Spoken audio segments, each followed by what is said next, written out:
नमस्कार, मैं हूं आपके साथ रोहित और आप देख रहे हैं एनएफ न्यूज। लोकसभा चुनाव 2024 की तैयारियों में सभी पार्टियां लगी हुई हैं और इस वक्त अपने उम्मीदवारों की लिस्ट जारी की जा रही है। इसी बीच महाराष्ट्र की राजनीति पर सबकी नजरें हैं क्योंकि हर दिन कुछ ना कुछ वहां पर नया हो रहा है। एक तरफ उद्धव ठाकरे के बहुत नरम बयान आ रहे हैं मोदी और शाह को लेकर, तो वहीं दूसरी तरफ देवेंद्र फडणवीस कह रहे हैं कि अब कुछ भी हो जाए, ठाकरे का बीजेपी के साथ रिश्ता नहीं बन सकता है।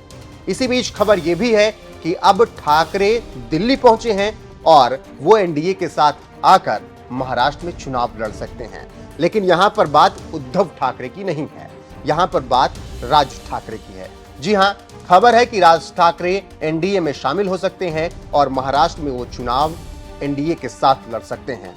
दरअसल राज ठाकरे के नेतृत्व वाली महाराष्ट्र नवनिर्माण सेना यानी एमएनएस लोकसभा चुनाव से ठीक पहले बीजेपी के नेतृत्व वाले एनडीए में शामिल हो सकती है, ऐसी खबरें आ रही हैं।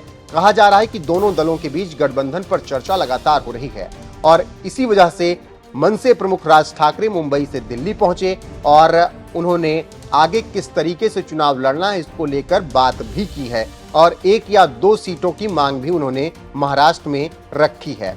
सूत्रों के अनुसार खबर यह है कि मनसे की नजर दक्षिण मुंबई और शिरडी लोकसभा सीट पर है। इस समय राज्य के उप मुख्यमंत्री देवेंद्र फडणवीस और प्रदेश भाजपा अध्यक्ष चंद्रशेखर बावनकुले भी दिल्ली में ही हैं और राज ठाकरे भी दिल्ली पहुंचे, तो इसके बाद चर्चाएं जोर मारने लगी कि अब मनसे और बीजेपी के बीच गठबंधन होगा और राज ठाकरे एनडीए में शामिल होंगे।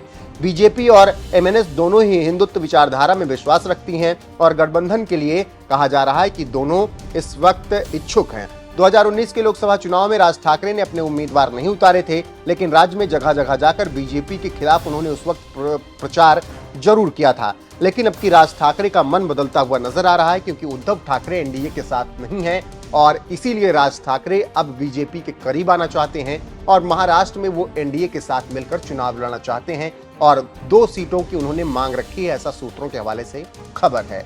गौरतलब है कि 2019 तक अविभाजित शिवसेना जो हुआ करती थी, जिसके प्रमुख उद्धव ठाकरे थे, वो बीजेपी के साथ थी। लोकसभा चुनाव दोनों ने साथ लड़ा था, लेकिन जब विधानसभा चुनाव आए तो सीट बंटवारे को लेकर दोनों में तनातनी हुई। आखिरकार किसी तरीके से विधानसभा चुनाव शिवसेना और बीजेपी ने मिलकर लड़ा, लेकिन जैसे ही परिणाम आए शिवसेना ने ठान लिया कि मुख्यमंत्री उन्हीं का बनेगा और इसके बाद गठबंधन टूट गया। उद्धव ठाकरे ने कांग्रेस और एनसीपी के साथ जाकर सरकार बना ली और प्रदेश के मुख्यमंत्री बन गए। फिर 2022 में एकनाथ शिंदे ने शिवसेना तोड़ दी और असली शिवसेना के मालिक वो बन गए। तब से ही उद्धव ठाकरे बीजेपी पर लगातार हमलावर रहते हैं। लेकिन लोकसभा चुनाव से ठीक पहले उद्धव ठाकरे थोड़ा नरम पड़ रहे थे।